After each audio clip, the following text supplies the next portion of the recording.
Hey everyone, this is Kim with Abundant Life Tarot, and we are doing another unboxing video, and I am super duper thrilled for this unboxing.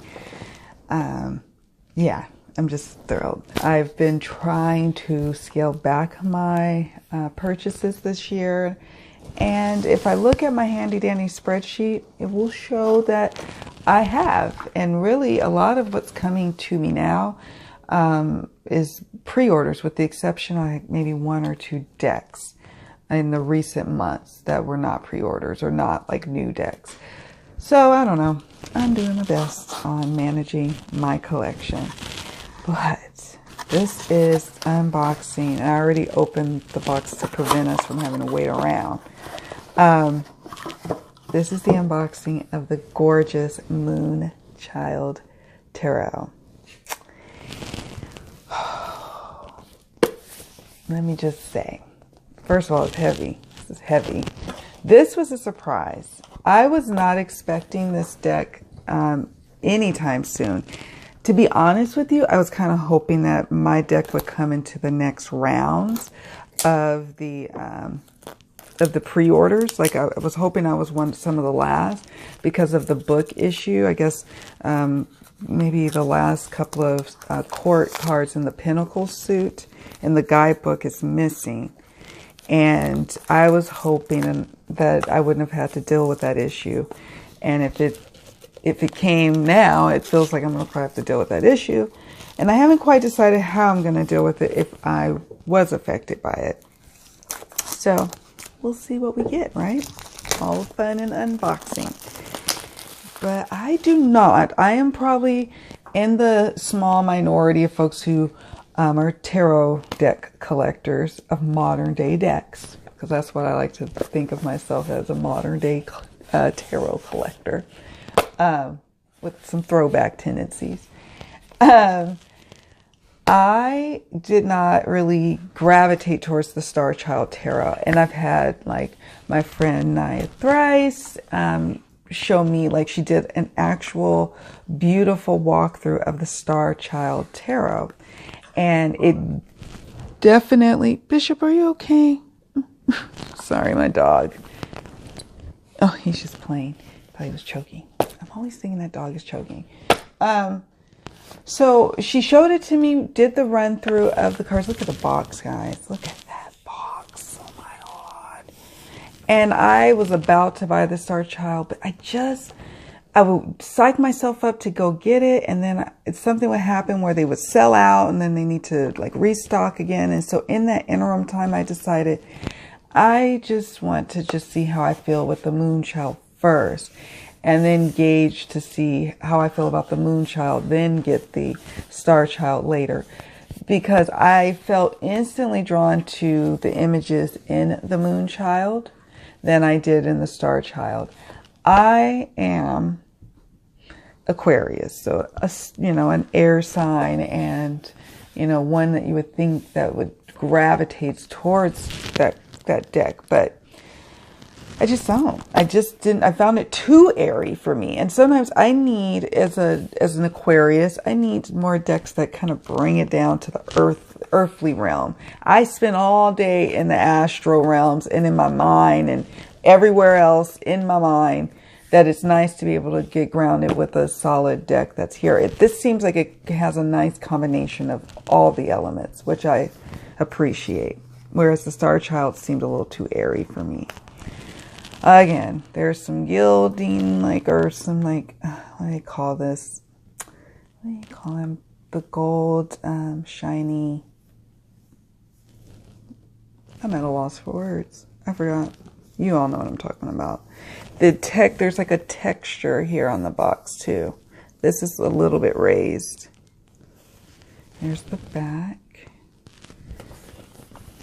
So what I'm going to do, because this is a very special unboxing to me, is I'm going to now switch the camera down so we can get a close look and ooh and ah together. All right, here we go. Okay, so now we're looking down at the box. So just so you know, I've already taken the little slip off of the deck.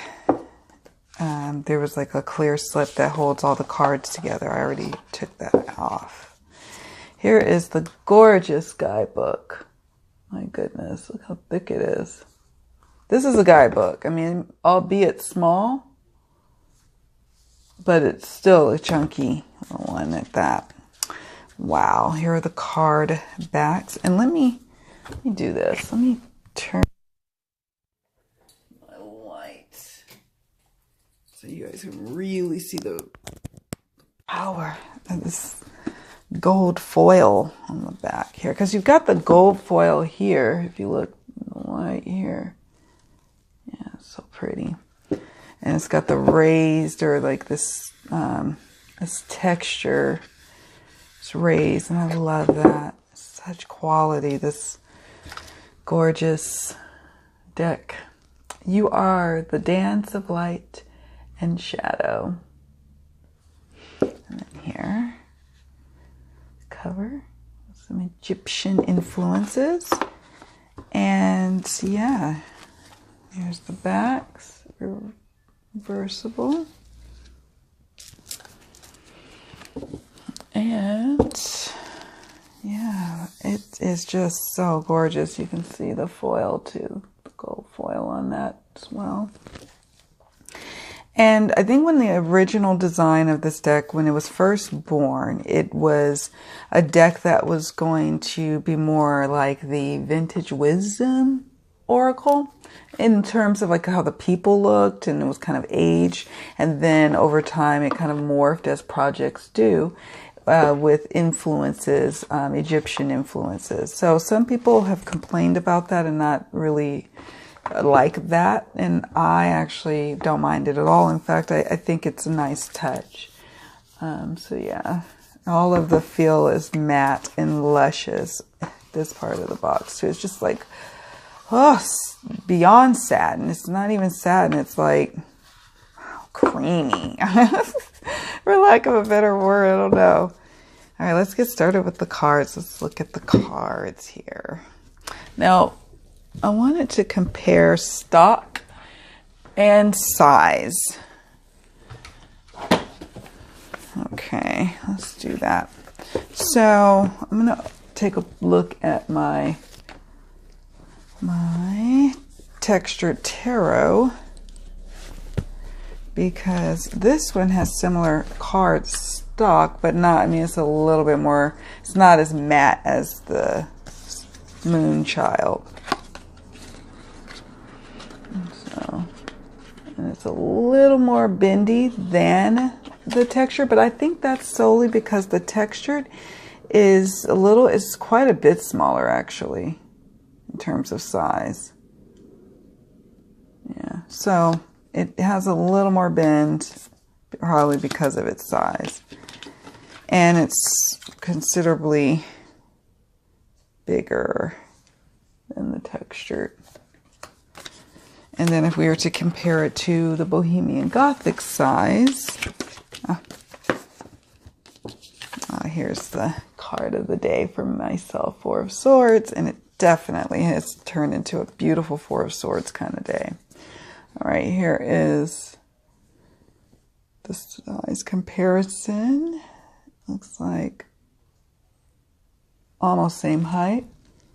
And there's just a little bit of the lip of the of the Moonchild. Okay. So yeah, and I have to say, I was not called to the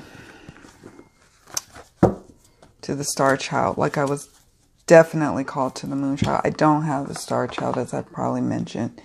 And that's because I just could not pull the trigger. Even after my friend Naya Thrice showed me it with her, she did like a deck review or reveal, or just kind of going through the cards. And I appreciated it because once I saw her video, I then went to the Star Seed or Star Child website to purchase it, to buy it new.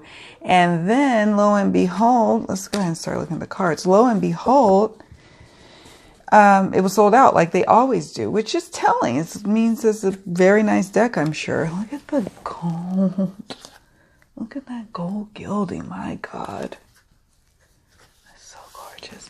So I almost feel like I was saved from making the purchase from Star Child, because I think it would be one of those decks that I admire, and this one could very well be like that too, where it's just for my collection, but maybe not necessarily a deck that I really use and consult.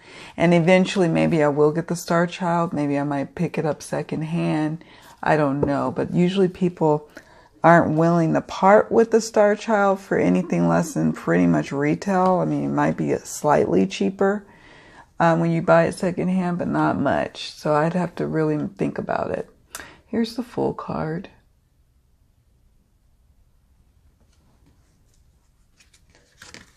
The Magician. Look how gorgeous that Magician is. It's like, oh, galaxies upon galaxies. It's just so beautiful. Here's the High Priestess. This deck is heavily influenced, I believe, by both the Rider-Waite, but just as equally, it seems, as the Thoth, and you'll see why in a moment. The Empress. You can hear my oldest son upstairs in his room. The Emperor. My youngest will be home soon. The Hierophant. The Lovers. The Chariot. Strength.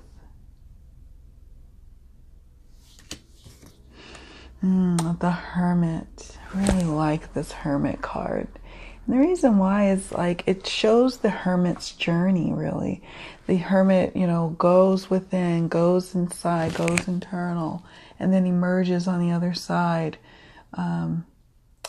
with some new insight and wisdom than before they entered that tunnel. It's beautiful. Wheel of Fortune. It's beautiful. I'm not necessarily a fan of this particular Wheel of Fortune, but it is nonetheless beautiful. Here's the Justice. Oh, so beautiful. Here is the Hanged Man, which I also really enjoy. Here is the Death card. One of the reasons why I went ahead and got this particular deck. I'm trying to make it focus. And look at it. You've got the serpents, right? You've got the skull, you know, and then the beauty of the rose that will, you know, grow from what has been decayed and deceased, and then you've got the moth and the butterfly for, you know, also representing transformation. And you don't have someone like mourning, you have someone feeling exuberant, you know, exuberant and alive. I love it. I love this Death card.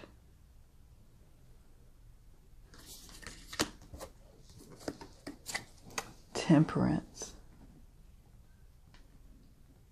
Beautiful. What I worry about, like the Star Child and the Moonchild, one of my fears is that they are just pretty decks and not decks you can actually really access or work with. And I don't get that feeling with the Moonchild as I did with the Star Child. I really feel like I may be able to work with this. The Devil. Love this tower.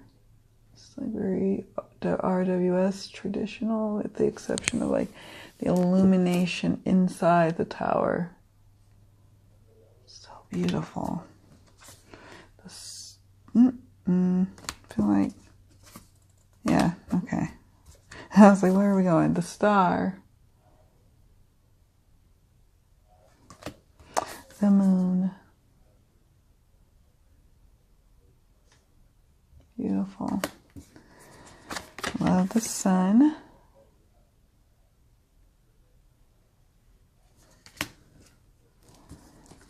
Here's Judgment. Here's the universe.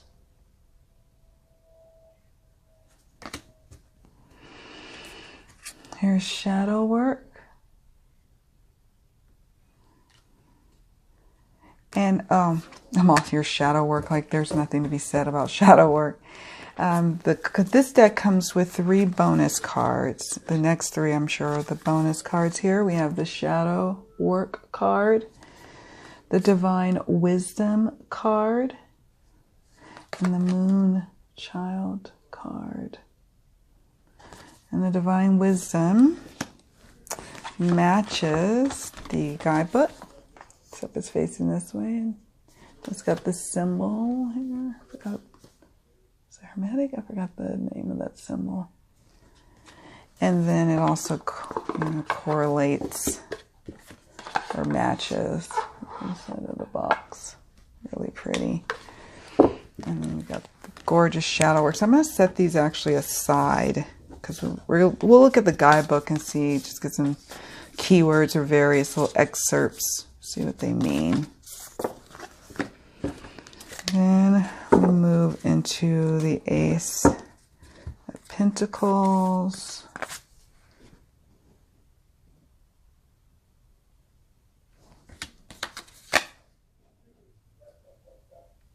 Two of Pentacles.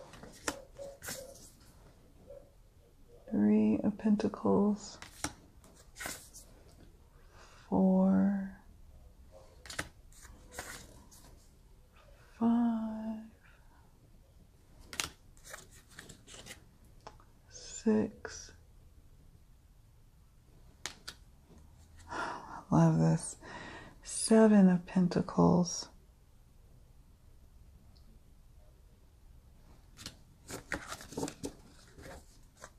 With the Pentacles, this is where it feels a little more thoughty to me. It's not even really a word. I made that up. Thoughty. And I definitely feel a 7 of Pentacles energy here. But when I look at this 6 of Pentacles, I'm not quite necessarily seeing it. But I guess I can see it. If you look faintly here, you can see like a little lotus flowers all around her. So maybe the give and receive is like that universal give and receive, that bigger, expansive 6 of Pentacles versus the small 6 of Pentacles, meaning where it's like literally a loan or a gift or some sort of, handing or, maybe receiving a bonus or raise or something like that. This is like bigger, more expansive of a 6 of Pentacles meaning. So I'll give it that. I'll give it that.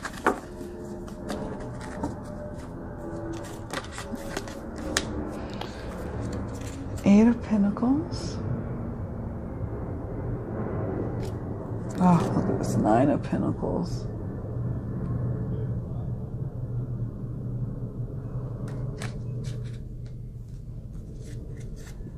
Ten of Pentacles.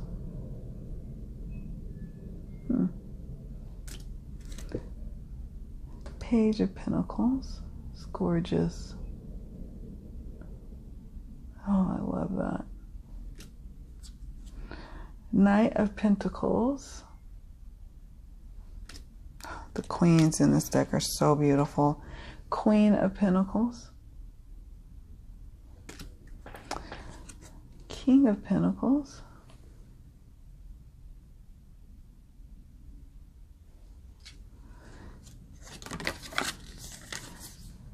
And now we're going into Swords.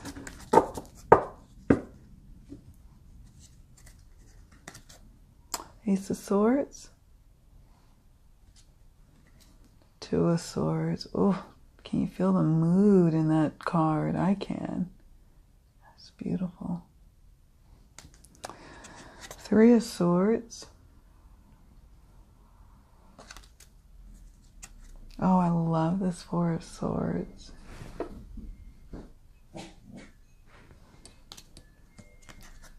5 of Swords.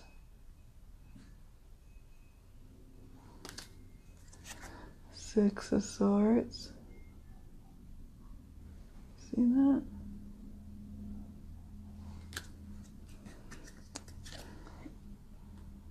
7 of Swords. Not your traditional depiction of a Seven of Swords moment, but hey, maybe we'll look at that. Eight of Swords.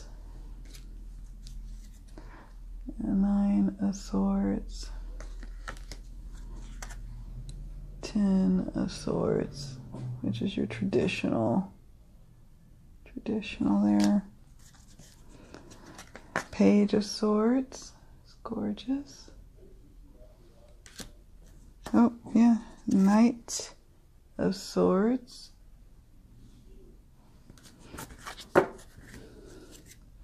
Queen of Swords. Oh, look at the Queen. Oh, one moment. Yep, so I had to interrupt for a moment to let my daughter into the house. So let's get to it. So the kings and queens have the element and then the symbol here. I love this Queen of Swords. It's beautiful. She's powerful and badass. I love it. Let me see if I can get some. This is a little, for some reason, dark. I'm trying to use a new app.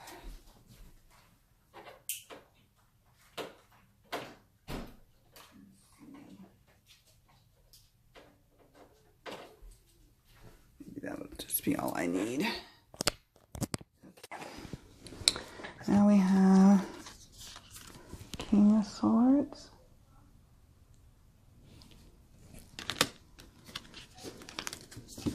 And before I move on here, I want to see the swords. The Seven of Swords. I love this guidebook. Turns out, I think I am affected by the No Pentacles, King and Queen, or Queen and Kings. Let's see. Yeah, I am. Knight. And so my guidebook also does not have the Queen or King, so I'll have to figure out what I need to do about that. And maybe you all can give me your suggestions. If you are getting this deck or have purchased this deck already and it's already come, what did you ultimately decide to do is my question for you. Seven of Swords. I wanted to look at the meaning. So it says, a young woman looks at us with one eye covered, indicating a secret or duplicitous act that remains hidden from our view. Surrounding her are seven suspended swords, representations of what she is carrying with her as she gets away with this deceit. Her expression reveals her overconfidence. She doesn't look overconfident to me, though. Her overconfidence and cunning approach to getting what she wants at the expense of those around her. The keywords are selfishness, betrayal, subterfuge, secrecy, egoism. Inquiry, could something I am hiding be hurtful to another? Are there any forces that are exerting pressure on me? And then the little affirmation, I communicate from my heart. The universe keeps all in balance. And then it has a more detailed upright and reverse meaning about this card. So, I mean, the meaning itself is very traditional, but I guess now that I read the description, I can see what they're saying, but she doesn't look cunning to me. She doesn't. Just saying. All right, now we're going into the wands. Here's Ace of Wands, Two of Wands, Three of Wands. It's pretty. Four of Wands. Five of Wands.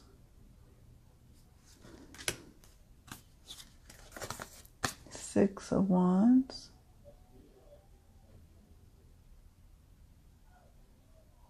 Yeah, again, not necessarily your traditional Six of Wands, but if you know the meanings, you can pick up on some other things to discuss in this card that you might not normally pick up on in a traditional Rider-Waite-Smith. Because it seems more like an intuitive kind of deck, which is fine. Seven of Wands. 8 of Wands, 9 of Wands. You can really you can see the fire element here. 10 of Wands, Page of Wands, Knight of Wands. I really like this Knight of Wands. Just standing there, but I like him. Gorgeous. Queen of Wands.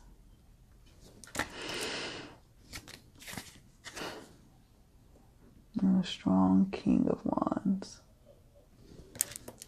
Now we're in the final suit of Ace of Cups. Setting up my own little piles here. 2 of Cups. 3 of Cups.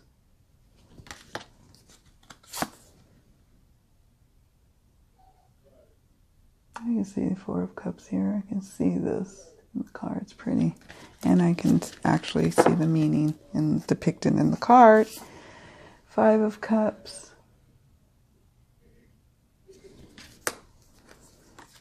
6 of Cups. 7 of Cups. Very otherworldly, this deck. 8 of Cups. Cannot wait to do some tarot combinations with this deck. So many that we can play with, right? 9 of Cups.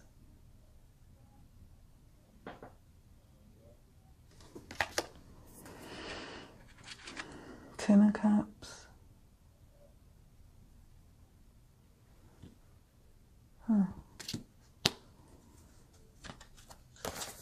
Page of Cups.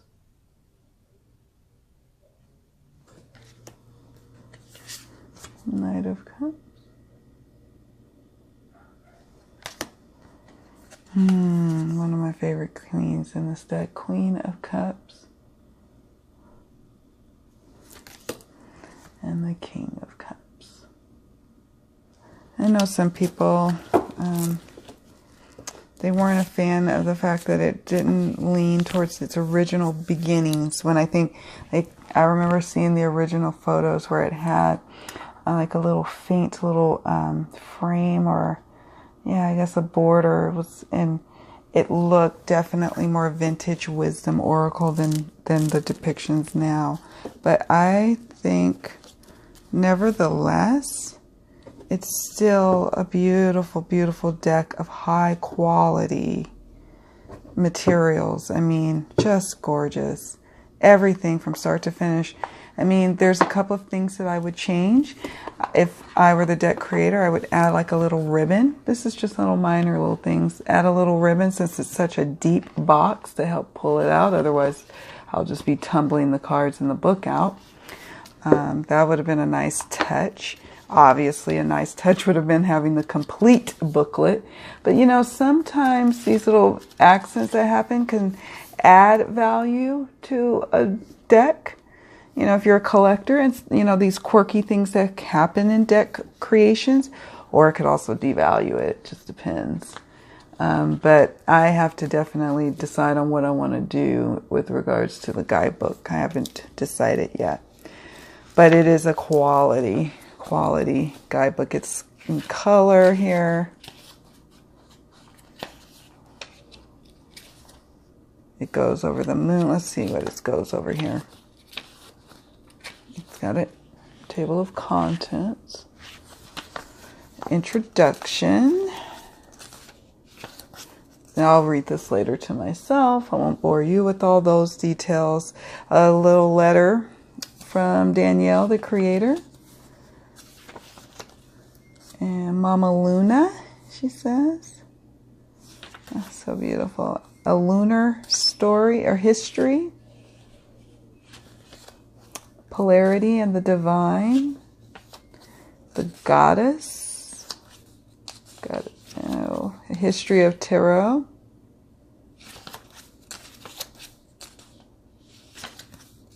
Which is nice. the journey, the hero's journey, fool's journey, the heroine's journey. Goes into the cards,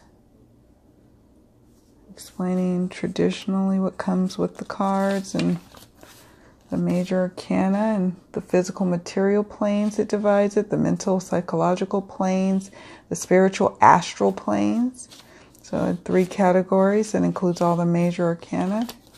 She discusses the minors, the court cards, pages, knights, queens, and kings. I'm always interested in seeing how they divide it up here.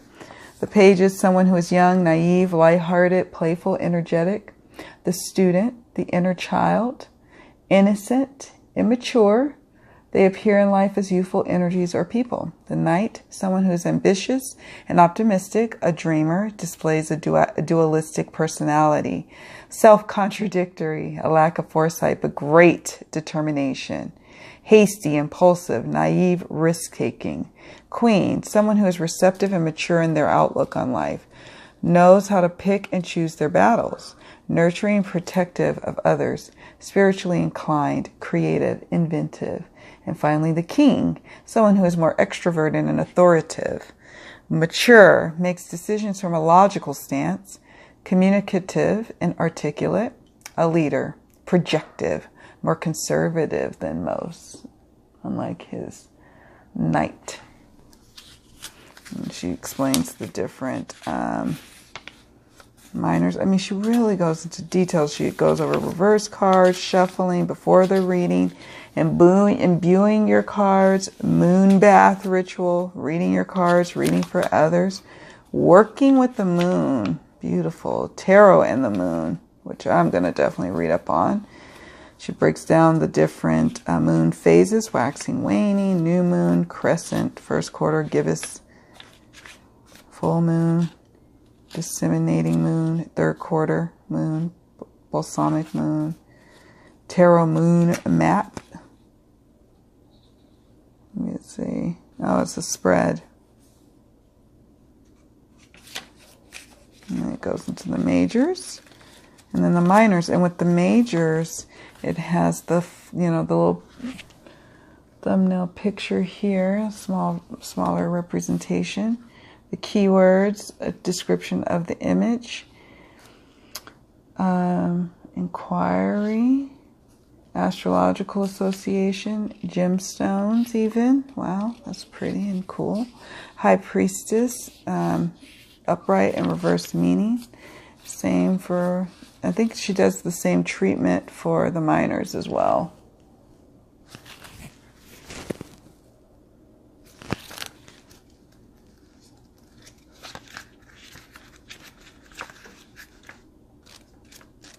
And I was going to look up